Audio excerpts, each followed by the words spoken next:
There is a moment in the life of an empath that every narcissist dreads, though they are not conscious of it. It is not the moment the empath cries. It is not the moment they argue. It is the moment they go quiet. A deep, calm, and unnerving stillness where the storm of their pain used to be. This is the breaking point.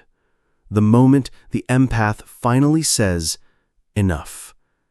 And what happens next, as Carl Jung discovered, is a form of psychological alchemy so profound it is the manipulator's worst nightmare. The empath does not become cruel. They do not seek revenge. They become unbreakable. And in doing so, they become more dangerous to the narcissist's world than they could ever imagine. Today, we will not talk about healing in the way you might think. We will talk about forging. We will explore the sacred, transformative power that is born only in the fires of profound betrayal. We will uncover how the very poison the narcissist tried to fill you with becomes the raw material for your greatest strength. This is the heart of advanced shadow work. It is the journey from wounded healer to sovereign warrior. This video is a declaration of power for every soul who has been drained, manipulated, and devalued. It is time to understand that they did not destroy you. They accidentally forged you. To begin this process of reclaiming your power, I invite you to make a declaration. Write in the comments below, "My energy is no longer for sale." To understand this metamorphosis, you must first understand the secret contract between the empath and the narcissist. It is an unconscious, unspoken agreement, a deadly dance. The narcissist, at their core, is a void. They have long ago severed the connection to their own emotional world, to their own authentic self. They do not generate their own inner light, their own sense of worth.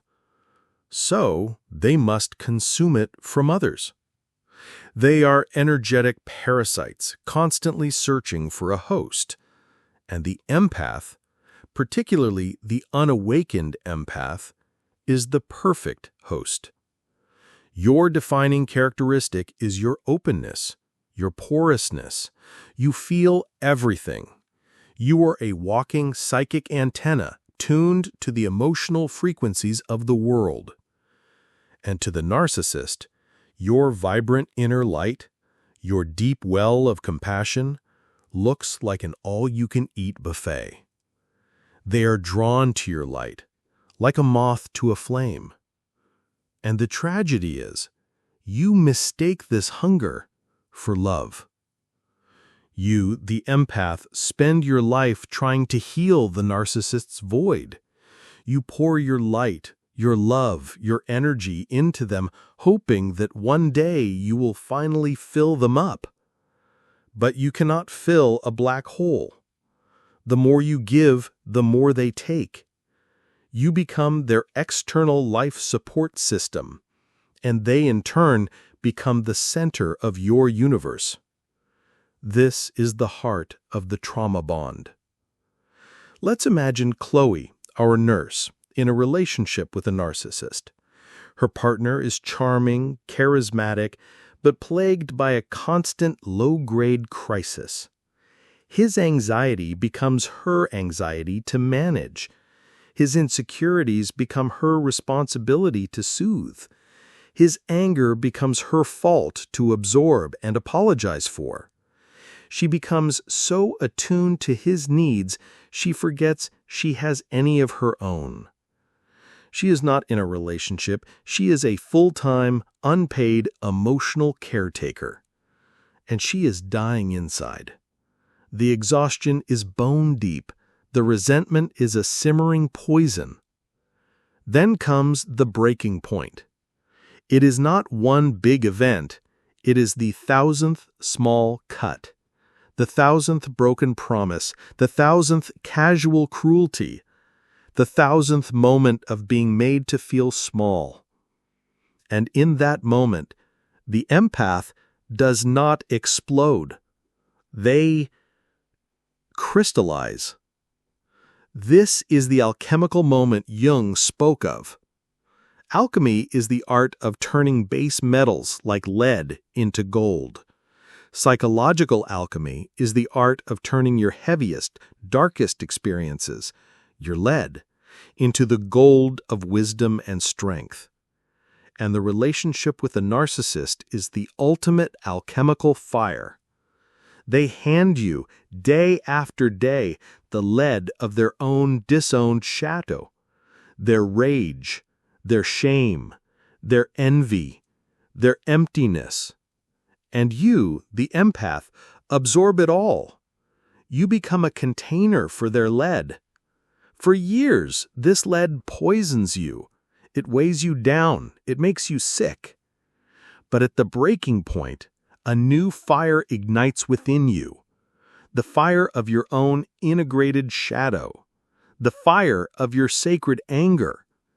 And in that fire, all the lead you have been carrying begins to transform.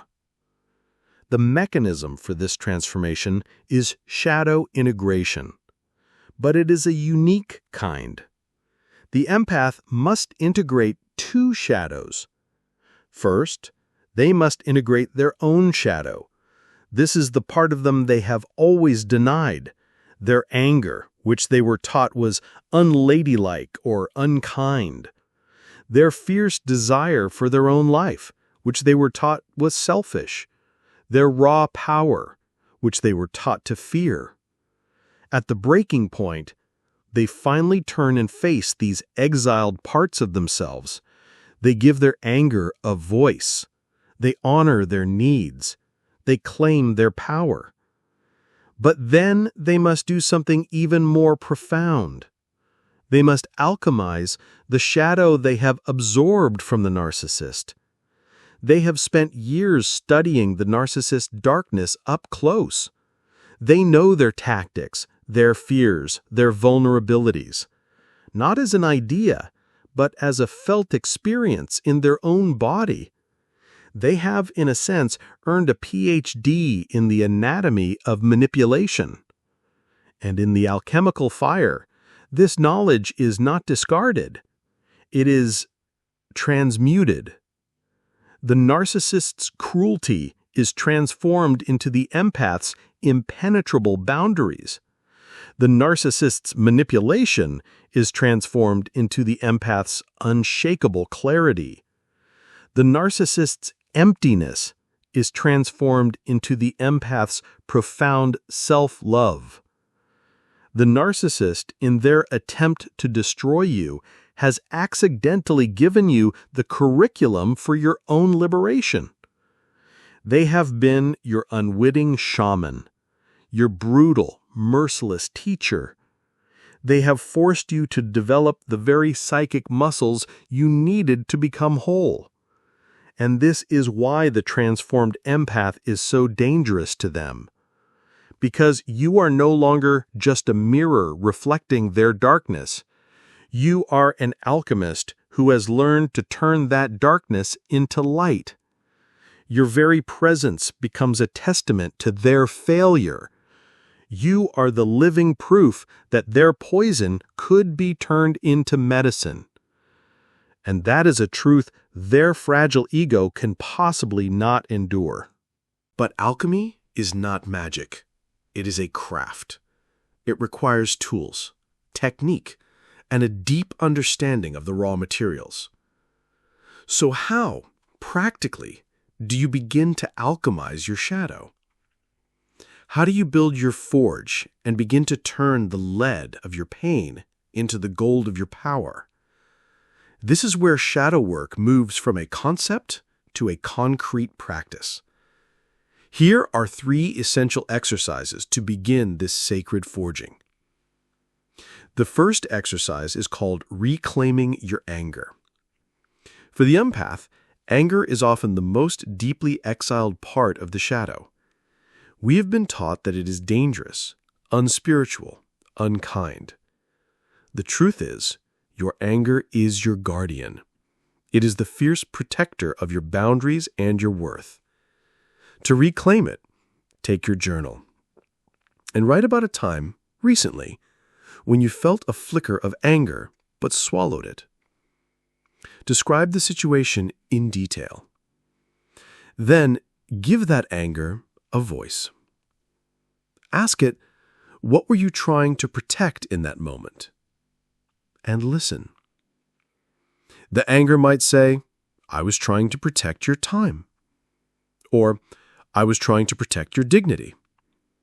Or, I was trying to protect your right to be heard. Then ask it the most important question. If you had been allowed to act in a healthy and empowered way, what would you have done? Maybe it would have said a firm no. Maybe it would have stated a clear boundary. Maybe it simply would have walked away. You are not planning a confrontation. You are building a relationship with your own protective life force. You are learning that your anger is not a monster.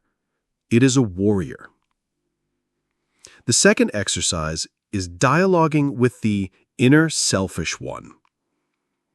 The narcissist's greatest weapon is to label your needs as selfish. And because your own inner critic agrees with them, you collapse in shame. This exercise is designed to heal that core wound. Find a quiet space, close your eyes, and imagine a part of you that is utterly, unapologetically selfish. This is not a villain. This is a survivor. It is the part of you that knows what you need even when your conscious mind has forgotten. Ask this part a simple question. What do you need right now that I have been denying you? The answer may be surprisingly simple. I need 10 minutes of silence. I need to stop answering text messages immediately. Or, I need you to stop making excuses for the person who was hurting you. This selfish part of your shadow is not your enemy. It is your inner sovereign, the one who knows that you cannot pour from an empty cup. By listening to it, you begin the process of healthy self-love. The third exercise is the practice of the micro-boundary. You cannot go from a lifetime of saying yes to suddenly setting massive boundaries. You must train the muscle. Your task is to practice one small, low-stakes boundary this week. This is not about confronting the narcissist. This is about proving to yourself that you can. Perhaps you say no when a coworker asks you to do something that isn't your job. Perhaps you tell a friend, I can't talk right now, I'll call you back later. Or perhaps you simply don't respond to a demanding email for a few hours. Each micro-boundary you successfully hold is a small victory. It is a deposit into your self-worth account. It sends a powerful message to your nervous system. I am capable of protecting myself. I am safe. Now, as you begin this work, you must be prepared. When you start to change, the narcissist will sense it. They will feel the loss of their primary energy source, and they will not let go easily. This often triggers what is known as narcissistic rage. It is not normal anger. It is the desperate, terrifying tantrum of an ego that is facing annihilation. This can take many forms. Sudden verbal attacks, a smear campaign to your friends and family, guilt tripping, the silent treatment. Their goal is to create so much chaos and pain that you will retreat back into your old role just to make it stop. This is the final, most difficult test. Your primary survival tool here is a technique called the gray rock method. You must become as boring, as unresponsive, and as uninteresting as a gray rock. When they attack, you do not defend. You do not explain. You do not engage. You give them short, factual, emotionless responses. I see. I will have to think about that. I am not going to discuss this with you. A narcissist feeds on emotional reaction. When you give them none, you are starving them. They will become frustrated, and eventually they will be forced to go find another food source. It is incredibly difficult, but it is essential. And in the aftermath of this storm, as the narcissist begins to fade from your life, you may be surprised by another feeling: grief. A deep, profound sadness. You will not be grieving the loss of the narcissist. You will be grieving the loss of the person you hoped they were. You will be grieving the future you thought you would have. You will be grieving the parts of yourself you lost while trying to please them. This is a crucial part of the healing process. Do not rush it. Do not judge it. Allow yourself to feel the sadness. This grief is not a sign of weakness. It is the cleansing rain that washes the battlefield after the war is over. It is the final, tender act of letting go, making space for the warrior you have now become to finally, truly come home. So, who is the person that walks out of the fire? What new being is born from the ashes of the old, people-pleasing self? She is not the soft, porous sponge she once was. She is forged steel, wrapped in the velvet of her hard-won wisdom. Jung might call her the integrated healer. I call her the sovereign warrior. And she operates with a new set of psychological superpowers, forged in the very darkness that was meant to destroy her. Her first new power is an almost supernatural immunity to manipulation. The narcissist's old tricks, the guilt-tripping, the gaslighting, the pity plays, they no longer work. It is not because she has become cynical or hard-hearted. It is because she has become clear. She has spent so much time studying the anatomy of the shadow, both hers and theirs, that she can now see the manipulation for what it is. She sees it not as a personal attack, but as a symptom of a sickness she no longer has to treat. When the narcissist tries to trigger her guilt, she doesn't feel guilt. She simply recognizes the tactic. She sees the desperate, clumsy attempt of a hungry ghost to find a food source. And she feels not anger, but a kind of detached, boundaried compassion. The compassion a doctor might feel for a patient with a contagious disease. She can care from a safe distance. She is no longer drawn into the chaos. This leads to her second and most dangerous power, the mirror effect. The unawakened empath absorbs the narcissist's shadow. The sovereign warrior reflects it. Her very presence becomes a quiet, high-fidelity mirror. She does not need to argue, accuse, or expose. Her calmness in the face of their chaos reflects their chaos back to them. Her unshakable self-worth in the face of their devaluing reflects their own inner emptiness back to them. And this is the narcissist's greatest terror, to be forced to see themselves unfiltered. This is why your quiet, integrated presence is more dangerous to them than any angry outburst ever could be. You don't have to fight them. You simply have to be. And your being will dismantle their entire reality. But this raises the most important question of all, the question that every good-hearted person asks as they begin to reclaim their power. Does this mean she has become cruel? Has she lost her heart? Has she, in defeating the monster, become a monster herself? And the answer from the very depths of Jung's work is an absolute no. Here's the critical difference. The narcissist's power comes from a void. It seeks to control, to consume, to diminish others in order to feel big. The sovereign warrior's power comes from a place of wholeness. It does not seek to control anyone. It seeks only to protect the sanctity of its own energy and the truth of its own perception.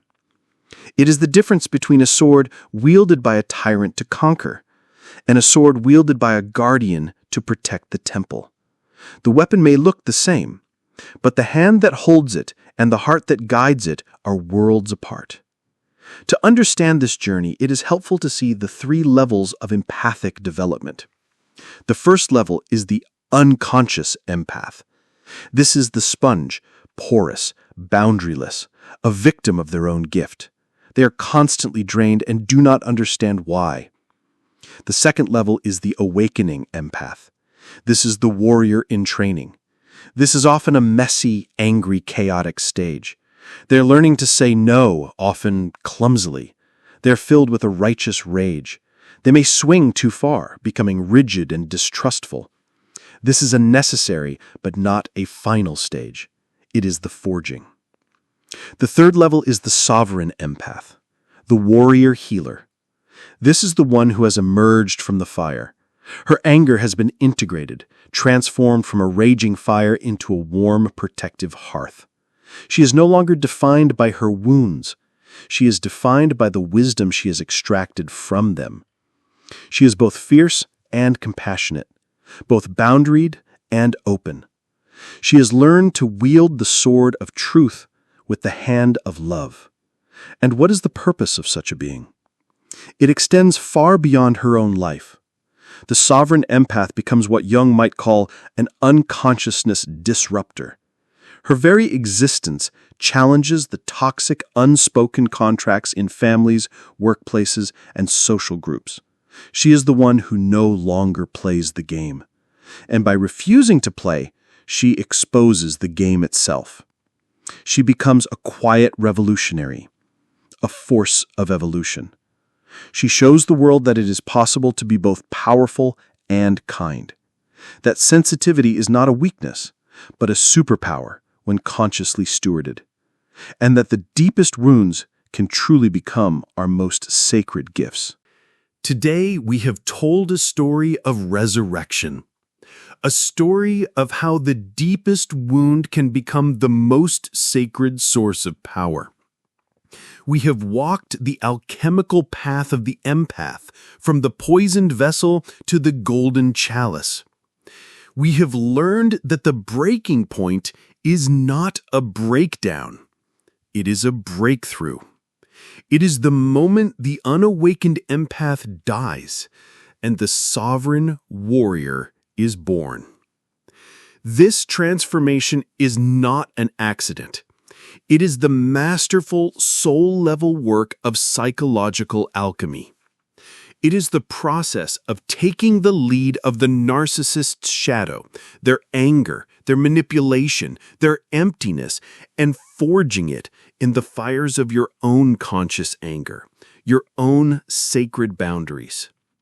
This is the heart of embodied shadow work.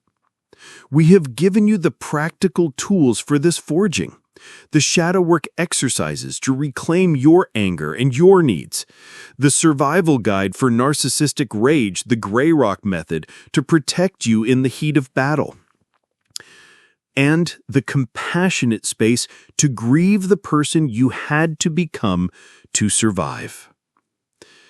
And we have unveiled the new being that emerges from this fire, the sovereign empath, the one who is immune to manipulation, not because they are hard, but because they are clear. The one whose presence becomes a mirror, reflecting the truth back to a world that often runs from it. This is not about becoming a monster to fight monsters. It is about becoming so whole, so integrated, so loyal to your own soul that monsters can no longer find purchase in your world. Your gentleness was never weakness. It was untamed strength. Now you have learned to tame it. Your journey is a testament to the indestructible nature of the human spirit. You have been to the underworld of another psyche, and you have returned, not empty-handed, but carrying the gold of wisdom. Your scars are not signs of damage.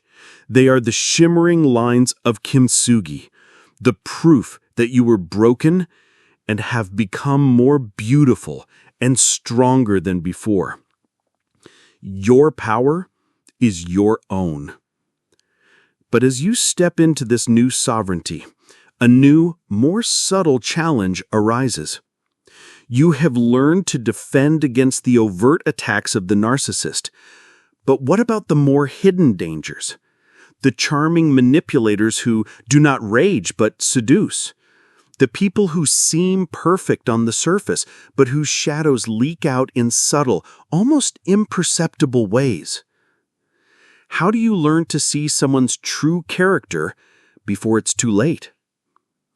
What if there were just two unconscious tells, two psychological reveals that Carl Jung found no one, not even the most skilled actor, can truly hide?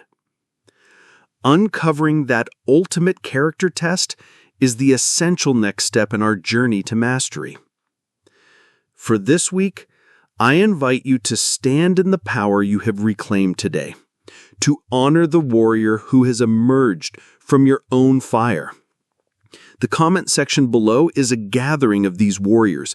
Let us know you have joined the ranks. Declare your new identity by writing, "I am the warrior and the healer." Your resurrection is not just for you. It is a light for the entire world. Own it.